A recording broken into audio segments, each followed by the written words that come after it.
नमस्कार, जम्मू कश्मीर का ये बुलेटिन देख रहे हैं आप और मैं हूं प्रियंका गुप्ता आपके साथ। बुलेटिन की शुरुआत करेंगे कश्मीर से आ रही एक अहम खबर के साथ, क्योंकि एनआईए द्वारा जो है जम्मू कश्मीर के बताया जा रहा है 16 जगहों पर छापेमारी की गई है और नेशनल इन्वेस्टिगेशन एजेंसी की कश्मीर में एक बड़ी कार्रवाई चल रही है। कश्मीर घाटी में 16 जगहों पर एनआईए ने छापेमारी की है। एनआईए ने पूछताछ के लिए कुछ लोगों को हिरासत में भी लिया है और अभी जो अपडेट सामने आ रहा है कि अभी जो ताजा छापेमारी है वो श्रीनगर, अनंतनाग, कुलगाम और बारामूला में जारी है और बताया जा रहा है कि 500 से ज्यादा युवाओं को पूछताछ के लिए डिटेन किया गया है और किससे जुड़े ये मामले हैं वो भी हम आपको बताएंगे। और हालांकि अभी एक बड़ा अपडेट भी सामने आ रहा है कि एनआईए ने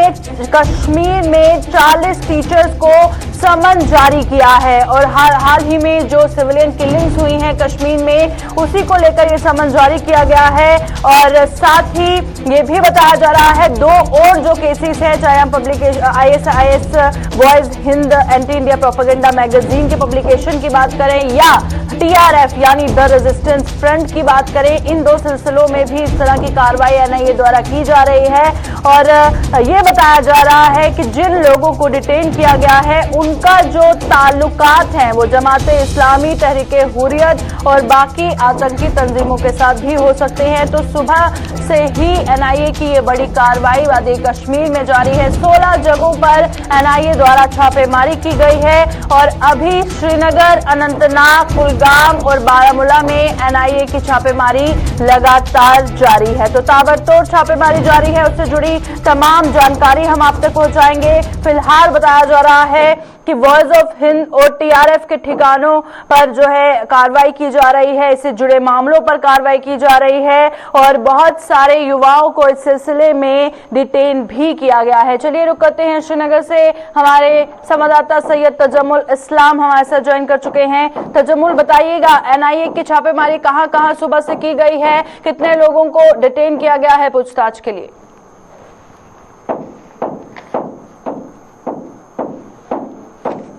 जारी रहा और शुमाल और जुनूब से लेकर श्रीनगर के कई इलाकों जिनमें जवन के बाद श्रीनगर के छताबल इलाके में भी छापामारी हुई है।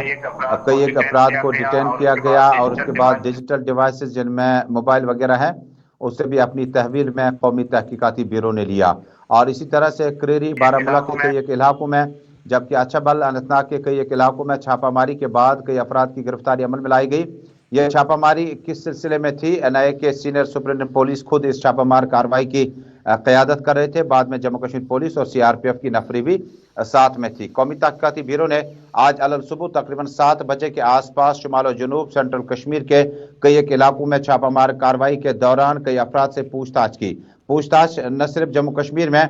कई एक मामला को लेकर है, बल्कि ज़राए के हवाले से खबर है कि श्रीनगर शहर में और मुतअद्दिद इलाकों में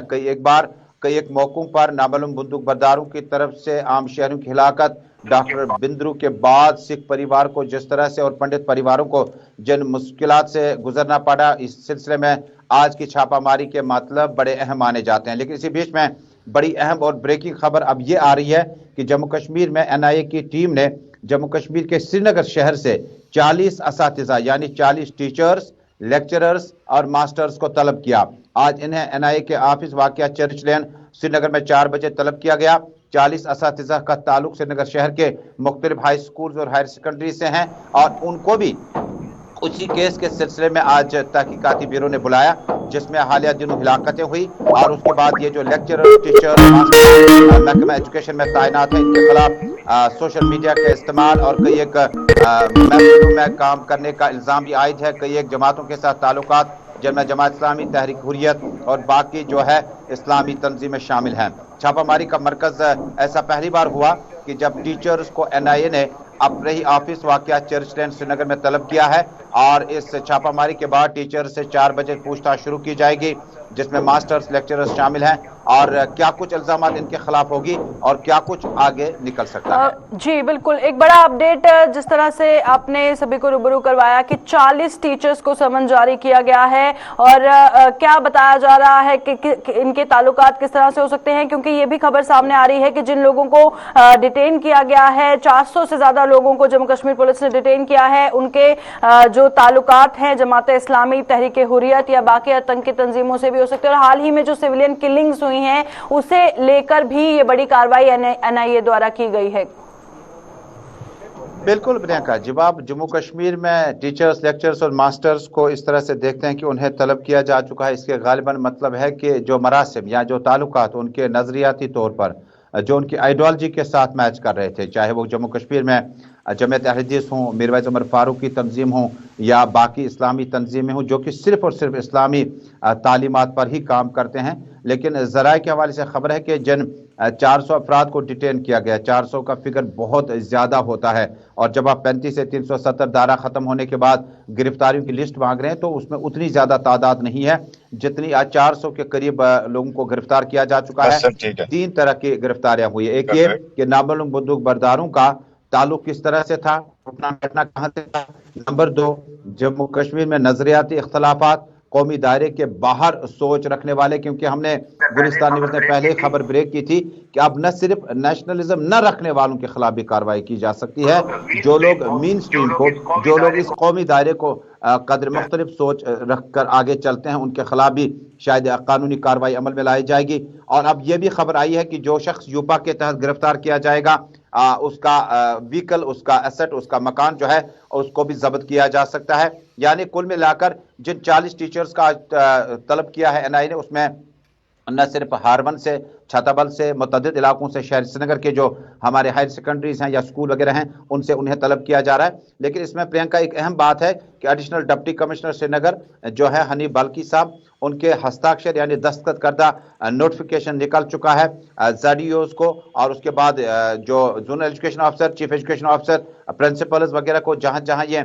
सबक वगैरह जो है तालीम पढ़ा रहे हैं उनको तलब किया गया है। उनको बताया गया है कि इनकी तलबी आज हमें है और इनके टेलीफोन नंबर के साथ लिस्ट जो है वो गुलिस्तान न्यूज़ नेटवर्क के पास है कि इनके टीचरों को आज तलब किया गया है। और देर सवेर जो जो खबर आगे बढ़ेगी, क्या इन्हें वापस जाने दिया जाएगा या इल्जामात के बाद इनके खिलाफ और भी कार्रवाई की जाए। बिल्कुल, जाहिर तौर पर जिस तरह से माहौल वादी कश्मीर में देखने को मिल रहा है, उसके बाद होम मिनिस्टर ने भी ये क्लियर कर दिया है लेफ्टिनेंट गवर्नर मनोज सिन्हा को कि जब तक जिनका भी इन्वॉल्वमेंट इन सबके पीछे है इनको पकड़कर कार्रवाई इन पर नहीं की जाएगी तब तक माहौल सामान्य नहीं होगा। और माहौल को सामान्य रखने के लिए लगातार कोशिशें की जा रही हैं और आज एक बहुत बड़ा एग्जाम्पल है जो एनआईए द्वारा इतने इलाकों में छापेमारी की गई है और उम्मीद की जा सकती है कि इन सभी पर कार्रवाई करने के लिए आगे भी इस तरह के कदम उठाए जाएं। एक तरफ जहां आपने बिल्कुल डिटेल में एनालिसिस बता दी कि होम मिनिस्टर अमित शाह बाकायदा तौर पर उन्होंने लेफ्टिनेंट गवर्नर मनोज सिन्हा को एक खुसूसी मीटिंग में नई दिल्ली में जो मीटिंग मुनक्किद हुई उसमें जम्मू कश्मीर के हालात और वाक़यात के पस मंजर में आम शहरियों की हिलाकत, नामालूम बंदूक बरदारों का बोलबाला और इस तरह से दिन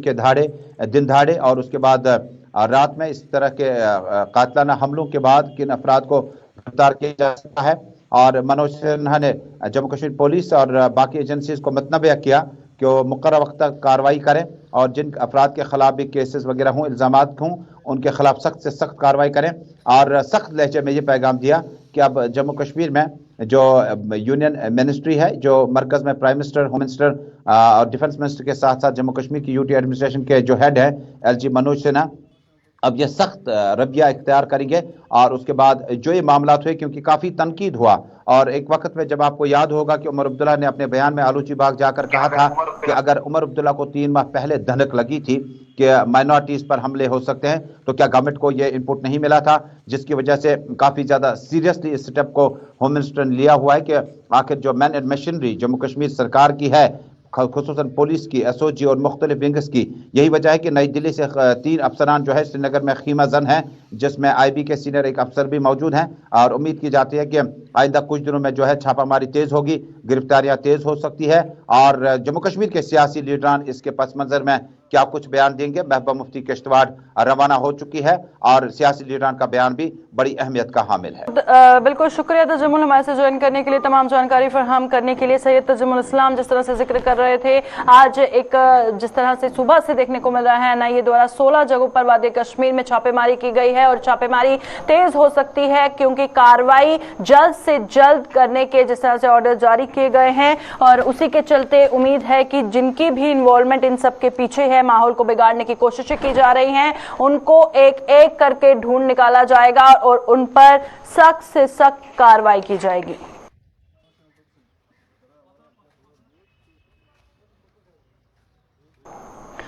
तो जिस तरह से जम्मू कश्मीर में माहौल बना हुआ है लगातार हो रही सिविलियन किलिंग्स को लेकर, उसके बाद अगर हम कश्मीरी पंडितों की बात करें तो उनका क्या कहना है, क्योंकि देख रहे हैं हम कि वो वहां से पलायन करने को मजबूर हो रहे हैं। कश्मीर के मौजूदा हालात को लेकर अल्पसंख्यकों में दहशत का माहौल है और पीएम पैकेज के तहत जो घाटी में तैनात मुलाजिम हैं वो वापस लौट रहे हैं और सुरक्षा मिलने तक नौकरियों पर नहीं लौटने का फैसला उन सभी ने किया है। गुरुद्वारा प्रबंधन कमेटी श्रीनगर ने प्रेस कॉन्फ्रेंस कर ये ऐलान किया है कि जब तक उन्हें सुरक्षा नहीं मिलेगी तब तक वो अपनी नौकरियों पर वापस नहीं लौटेंगे। तो ये बड़ा फैसला उनके द्वारा किया गया है और जितने भी मुलाजिम पीएम पैकेज के तहत घाटी में तैनात हैं वो अब वापसी कर रहे हैं वहां से, क्योंकि उनको लगता है कि जिस तरह के हालात हैं, जो दहशत वहां पर बनी हुई है, उनका वहां पर रुकना ठीक नहीं है। उनकी जिंदगी के लिए एक बहुत बड़ा खतरा है अगर वो रुकते हैं, क्योंकि पलायन करने को वो मजबूर हैं, ऐसा उनका कहना है। हालांकि हमने देखा कि बहुत सारे पॉलिटिकल रिएक्शन सामने आ रहे हैं, बहुत सारे लोगों का ये कहना है अपने कश्मीरी पंडित भाइयों से, आप पलायन ना करें, आप इधर ही रुकिए और एडमिनिस्ट्रेशन को जरूरत है कि कदम उठाने की ताकि माहौल को जल्द से जल्द सामान्य किया जाए। अब हम उन्हीं की जुबानी आपको सुनाएंगे कि वो क्या सोचते हैं, क्या चाहते हैं और उनकी अपील जो है वो भी हम सरकार तक पहुंचाएंगे, क्योंकि हमारे साथ Kashmiri migrant leader Sunil Pandita join कर चुके हैं। सुनील पंडिता जी, सबसे पहले बताइएगा, जिस तरह से माहौल घाटी में देखा जा रहा है, जो वहां पर रहने वाले कश्मीरी पंडित हैं, उनका क्या कुछ कहना है और क्या फैसला उन्होंने किया है?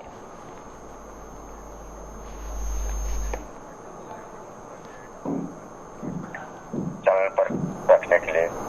ऐसा है, आज के डेट में जो कश्मीर में जो दहशत है, जो माहौल है, वो बहुत ज्यादा जो गड़बड़ा गई है। जैसे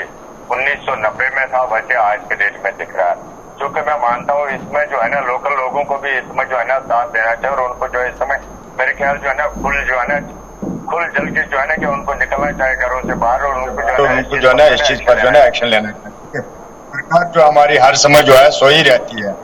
ये आज पहली बार नहीं हुआ। 1990 से लेकर जो आज तक जो है कश्मीरी पंडित के साथ ऐसा ही होता रहा और आज हमें ये उम्मीद था कि मतलब अब तो जो है क्या धारा 370 भी हट गया, अब तो जो है कहीं ना कहीं ठीक रहेगा माहौल।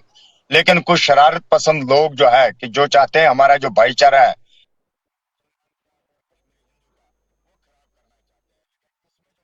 कि सरकार का फेलियर है।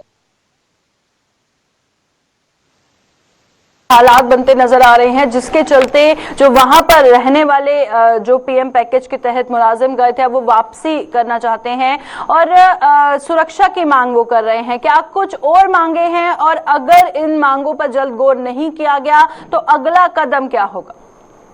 देखिए, सबसे बड़ी प्रॉब्लम क्या है कि भारत सरकार बोलती है झूठ, ये पेपरों में कुछ बताते हैं, ग्राउंड पर कुछ है। आप देख सकते हैं आज के डेट में भी जो है भारत सरकार एक साइड से कहती है कि हमने 6000 फैमिलियों को वापस भेजा है। 6000 में से मात्र जो है 1000 के आसपास इनको जो है अकोमोडेशन मिली है। मैं तब भी शुक्रगुजार हूँ मुसलमान भाइयों का कि जिन्होंने कम से कम जो है हमारे हिंदू भाइयों को वहां पर जो अपने घर में रखा हुआ है। लेकिन भारत सरकार ने कभी आज तक ये नहीं देखा है कि अगर ये 5000 फैमिलियां जो है उनको हम कम से कम अकोमोडेट तो करें, लेकिन नहीं। अब इसके साथ साथ मैं आपके माध्यम से एक चीज और बोलना चाहता हूँ, जो ट्रू नेशनलिस्ट है वो सड़क पे है, जो एंटी नेशनलिस्ट है उनको आज के डेट में भी जो है सरकार ने जो है बड़े बड़े होटल दे रखे हैं, उनके ऊपर जो भी कोई खर्चा आ रहा है कि वो सारा देश का है। दूसरी बात, उनको जो है पर डे इस समय जो है 700 रुपए जो है मील्स दिया जाता है। ऊपर से उनको पूरा जो है सिक्योर रखा जाता है। लेकिन जो ट्रू नेशनलिस्ट है उसको आज के डेट में भी जो है सड़कों पर छोड़ा हुआ है। मुझे लगता है सरकार का काफी ज्यादा जो है इसमें फेलियर है। आपके माध्यम से मैं सरकार को बोलना चाहता हूँ, क्योंकि अब तो जो है 32 साल का हिसाब चाहे, कितनी कश्मीरी पंडितों की किलिंग हुई है, उनका आप ये एक आदमी का आप नाम गिनाए कि जिस पर हमने एफआईआर लगाए, जबकि कई लोग जो है उन्होंने ऑन कैमरा बताया कि हमने उस कश्मीरी पंडित को मारा, इस कश्मीरी पंडित को मारा, लेकिन अभी तक जो है किसी के ऊपर कोई एक्शन नहीं की गई है। जी, और वहां पे हम देख रहे हैं बहुत सारे रिएक्शन सामने आ रहे हैं, हर कोई आगे आ रहा है, चाहे वो पॉलिटिकल लेवल पे बात की जाए या फिर बाकी भी बहुत सारे लोग हैं जो आगे आके ये अपील कश्मीरी पंडित भाइयों से कर रहे हैं कि आप कृपया करके पलायन ना करें, पर उनका कहना है हम पलायन करने को मजबूर हैं। अब इसके चलते अमन और शांति जो है उसे कायम रखने की जरूरत है जाहिर तौर पर, क्योंकि चाहे वहां पर किसी भी कम्युनिटी का शख्स है, फिलहाल वो उसी दौर का सामना कर रहा है जिसका सब कर रहे हैं, उसी दहशत के माहौल में है। तो इसी के चलते क्या कहेंगे, जिस तरह का माहौल बना हुआ है, एक तरफ अमन शांति भी कायम रखनी है, माहौल सामान्य भी होना चाहिए, और लगातार जिस तरह के मामले सामने आ रहे हैं अब वो सामने ना आए, इसके लिए सरकार से आप क्या अपील करेंगे? देखिए, दहशत तो है ही हर एक में जी, बहुत ज्यादा दहशत है। जैसे मेरी बातचीत हो रही है, अभी तक जो है कम से कम 700 फैमिलियां जो है जम्मू वापस आ गई है, जो कि मेरे ख्याल सरकार के पास भी आंकड़े नहीं होंगे। लेकिन इसमें मैं मानता हूं, देखिए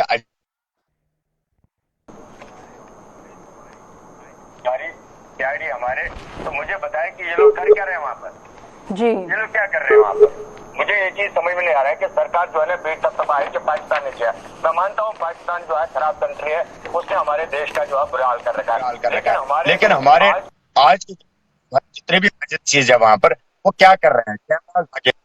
सब कुछ लगे हैं वहां पर, और इतनी जो मतलब जो है मैं कहता हूँ इसको जो है बहुत बड़ी खतरनाक घटनाएं जो हो रही है, और दो कौमों को जो है आपस में लड़वाया जा रहा है। मैं कहता हूँ इसको जो है ना सरकार को जो है डीपली देखना पड़ेगा, ऐसे चलेगा नहीं।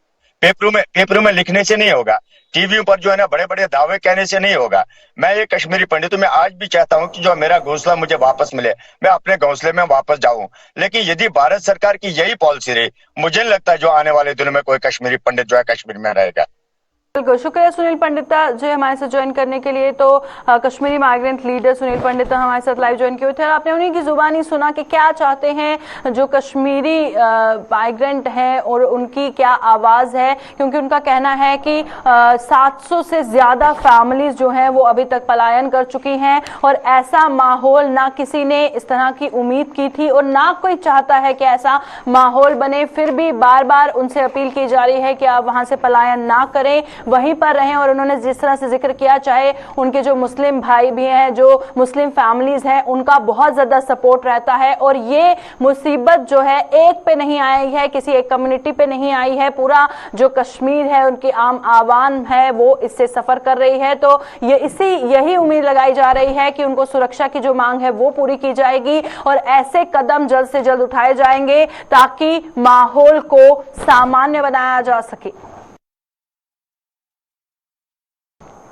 तो चलिए अब बात करते हैं कठुआ की, क्योंकि एक तरफ कोरोना का प्रकोप और दूसरी ओर कठुआ में लगातार डेंगू के जो मामले हैं वो बढ़ते नजर आ रहे हैं। बढ़ते मामलों से जिलावासियों में दहशत का माहौल है और प्रशासन पर मूक दर्शन बनने का आम आवाम आरोप लगा रही है। आप देखिए, कब से कोरोना की लड़ाई हम लड़ रहे हैं और उसी के चलते डेंगू के मामले सामने आना। हमने देखा कठुआ में पहले भी डेंगू के कारण एक शख्स की मौत हो चुकी है, और लगातार जो मामलों में बढ़ोतरी हो रही है वो बेहद ही संगीन है, क्योंकि आम आवाम का कहना है कि प्रशासन को मामलों में बढ़ोतरी जिस तरह से हो रही है, जिस तरह से कदम प्रशासन को उठाने चाहिए, पर प्रशासन केवल और केवल मूक दर्शक बन के देख रही है, किसी तरह के पुख्ता कदम उठाए नहीं जा रहे हैं। और वहीं पर आप साफ तौर पर देख सकते हैं तस्वीरों में कि जो कठुआ की आम आवाम है कितनी आक्रोश में है, कितना गुस्सा उनमें है, और जाहिर तौर पर जिस इलाके में इस तरह का माहौल होता है उस तरह उधर इस तरह का माहौल बनता ही है। तो चलिए रुक करते हैं कठुआ से, हमारे संवाददाता सरबजीत सिंह हमारे साथ ज्वाइन कर चुके हैं। सरबजीत, बताइएगा, क्योंकि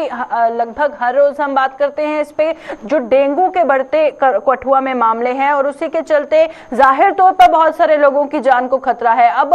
बाकी लोग इसकी चपेट में ना आए, उसके लिए क्या कदम उठाए जा रहे हैं? जी बिल्कुल प्रियंका, जिला कठुआ की बात करें तो लगातार डेंगू के मामलों में इजाफा हो रहा है। कुछ मामले तो ऐसे हैं जो प्रशासन की नजर में हैं और जो रिकॉर्ड में दर्ज किए जाते हैं, लेकिन कुछ मामले अभी भी ऐसे हैं जो अभी रिकॉर्ड में दर्ज नहीं करवाए जा रहे हैं, क्योंकि लोग जो है वो टेस्ट तक नहीं करवा रहे हैं, जिसकी वजह से वो प्रशासन की आंकड़ों से बाहर हैं। लेकिन लगातार जिस तरह से डेंगू के मामले बढ़ रहे हैं, वहीं जिला मुख्यालय से सटे हुए गांव गोविंदसर में लोगों में काफी ज्यादा रोष है। लोगों ने सीधा सीधा आरोप वो जिला प्रशासन और स्वास्थ्य विभाग पर लगाया है कि इनकी लापरवाही की वजह से गांव में डेंगू जो है वो फैल रहा है। आपको बता दें, गोविंदसर जो है वो ही गांव है जहां पर डेंगू से एक मौत यहाँ पर हो चुकी है। हालांकि उनका उपचार जो है वो किसी प्राइवेट अस्पताल में हो रहा था। प्रशासन को भी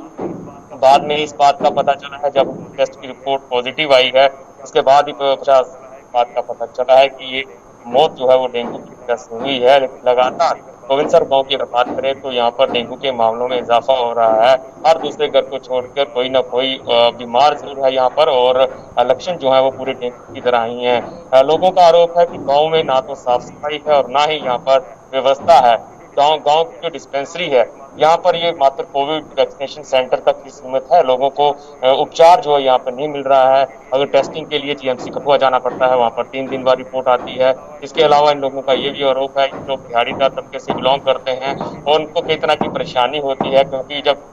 उपचार के लिए जाते हैं तो उनको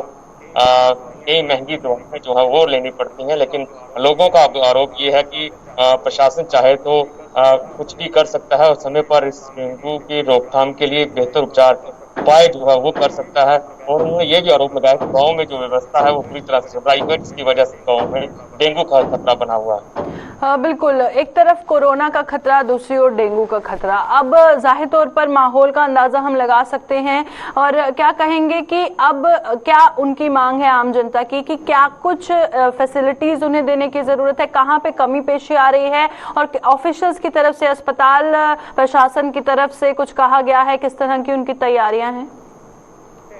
जी, जिला प्रशासन की ओर से अगर बात करें या स्वास्थ्य विभाग की ओर से अगर बात करें तो टीमों का गठन जो है वो कर दिया गया है। जिला मुख्यालय में कई इलाके ऐसे हैं जहां पर डेंगू के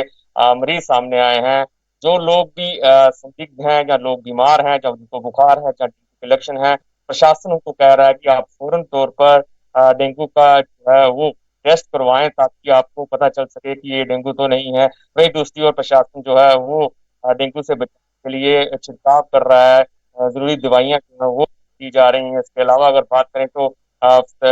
इलाके में दवाइयों का छिड़काव के साथ साथ लोगों को अलर्ट किया जा रहा है किस तरह से आप अपना और अपने मरीजों का बचाव कर सकते हैं। और गांव में जगह जगह पोस्टर जो है वो लगाए जा रहे हैं। वही गाँव वासियों की अगर बात करें तो गाँव वासियों का आरोप है कि हालांकि ये गोविंदसर गाँव जो है, जो कि क्षेत्र से सटा हुआ है, जिला मुख्यालय से सटा हुआ है, लेकिन फिर भी यहाँ पर 2-2 डिस्पेंसरीज हैं और मात्र ये वैक्सीनेशन सेंटर को कोविड वैक्सीनेशन सेंटर तक ही सीमित है। हालांकि यहाँ पर भी उनको जिस तरह से गोविंदसर गांव में काफी ज्यादा केसेस जो है डेंगू के सामने आए हैं, तो लोगों का ये कहना है कि यहाँ पर ही टेस्टिंग हो जाए और जो दवाइयां जो लोग पॉजिटिव हैं डेंगू से, उनको यहाँ पर उपचार किया जाए, क्योंकि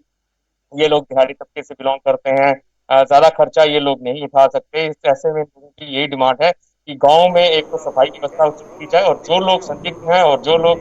डेंगू में की संक्रमित हैं, उन लोगों का उपचार जो है वो पूरी तौर पर यहाँ पर किया जाए। जी शुक्रिया सब्जी, तमाम जानकारी कठुआ से पहुंचाने के लिए। और जिस तरह से सब्जी सिंह बता रहे थे किस तरह का माहौल कठुआ में बनता नजर आ रहा है, पर उपचार करने की जो फैसिलिटीज होनी चाहिए वो लोगों तक नहीं पहुंच रही है, जिसके चलते लोगों में रोष नजर आ रहा है।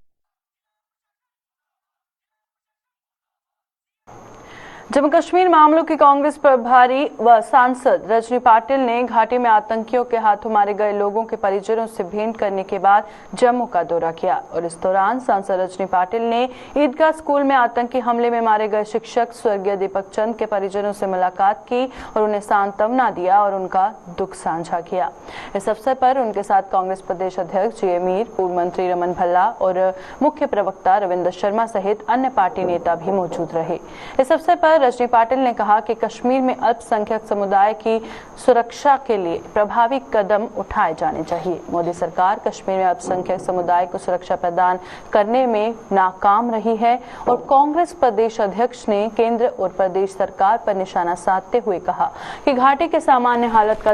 हालात का दावा करने वाले प्रधानमंत्री और गृह मंत्री ने अभी तक मासूमों की हत्या पर एक शब्द तक बयान नहीं किया है। जो निरपराध लोग हैं उनकी क्या गलती है कि उनको इस तरह से मारा दिया जा रहा है, तो उनको कहीं ना कहीं न्याय देने की आवश्यकता है और इन लोगों को संरक्षण देने की आवश्यकता है और ये संरक्षण सिर्फ सरकार दे सकती है और ये सवाल हम नहीं पूछ सकते क्योंकि ये लोग उनकी क्या गलती है कि जो अंदर से आवाज़ आ रही है, आप जो अगर सुनते हैं उनकी महिलाओं के आक्रोश सुन रहे हैं, छोटे 3-3 साल के बच्चे रो रहे हैं, अगर उनका आक्रोश अगर उनको सरकार को अगर सुनाई दे रहा है तो उनको ये जवाब देना होगा कि इन लोगों का कोई भी दोष नहीं रहते हुए उनको स्कूलों में जाकर उनको मारा दिया जाता है और उनको अगर टारगेटेड किलिंग हो रहा है तो उनका संरक्षण देने का जिम्मेदारी सिर्फ सरकार की और सरकार की ही होनी चाहिए और प्रशासन और केंद्र सरकार इसकी जिम्मेदारी लेनी चाहिए। उसमें अगर वो कम्फर्ट रहे तो उसकी जिम्मेदारी लेके राज्य सरकार राज्य के प्रशासन ने और केंद्र सरकार ने उसको कहीं ना कहीं जवाबदेही लेनी पड़ेगी। इस सारी सिचुएशन, इस दुखद सिचुएशन में इस वक्त अवलीन जिम्मेदारी बनती थी कि देश के प्राइम मिनिस्टर को, देश के होम मिनिस्टर को, जो लंबी लंबी फेंकते आए हैं पिछले 2 साल से कि सब कुछ ठीक होगा, बस स्टेट को तोड़ो, सब कुछ जम्मू कश्मीर में ले जाओ और सब नॉर्मल हो जाएगा। ये उनकी नॉर्मलसी के पैरामीटर्स हैं जो हम पिछले 1 हफ्ते से सुन रहे हैं। यहाँ पर बेकसूर लोगों को, बेगुनाह लोगों को दिन दहाड़े मारा जा रहा है और एक उफ तक नहीं होम मिनिस्ट्री बोल रही है, प्राइम मिनिस्टर बोल रहा है। क्या जम्मू कश्मीर के लोग इसीलिए पैदा हुए हैं कि उनकी राजनीतिक रोटियां सीखेंगे यहाँ से? जब भी उनको कहीं चुनाव आएगा तो जम्मू कश्मीर के लोग बलि देंगे।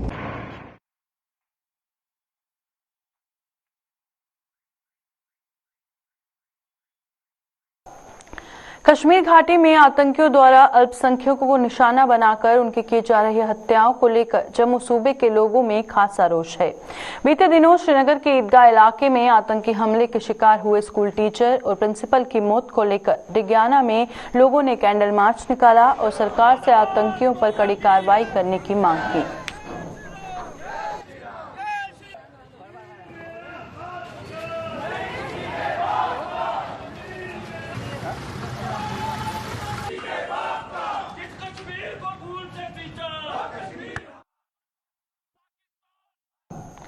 अभी के बुलेटिन में फिलहाल इतना ही। दीजिए इजाजत, नमस्कार।